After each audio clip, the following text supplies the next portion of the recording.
కుటుంబానికి smart family card ఇవ్వనుంది. ప్రభుత్వ పథకాలతో పాటు సమగ్ర సమాచారం ఈ కార్డులో ఉండనుంది.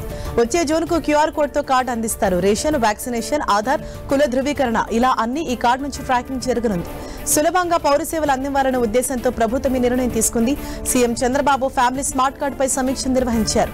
2026 జనవరికి పూర్తి సమాచారంతో కార్డులను తయారు చేసి జూన్ వరకు పంపిణీ చేసేందుకు సీఎం ఆదేశాలు ఇచ్చారు. కుటుంబ సమగ్ర సమాచారంతో స్మార్ట్ ఫ్యామిలీ కార్డు రూపొందించనున్నారు. Real time governance data lake ద్వారా కుటుంబ వ్యక్తిగత సమాచారాన్ని సేకరించనున్నారు. ప్రభుత్వ పథకాల పంపిణీ, పౌర సేవల పర్యవేక్షణకు ఒకే కార్డు పరిగణలోకి తీసుకోనున్నారు. రాష్ట్రంలో కుటుంబ ప్రయోజనాల నిర్వహణ వ్యవస్థ అమలు పురోగతిపై సీఎం చంద్రబాబు సమీక్షించారు. ఈ సందర్భంగా ఆయన కీలక సూచనలు చేశారు. ఏపీలోని ప్రతి కుటుంబాన్ని ఒక యూనిట్ గా పరిగణించి ఫ్యామిలీ బెనిఫిట్ మేనేజ్మెంట్ సిస్టమ్ అమలు చేయాలని స్పష్టం చేశారు సీఎం చంద్రబాబు. కుటుంబ సాధికారత లక్ష్యంగా వ్యవస్థను వినియోగించాలని సూచించారు.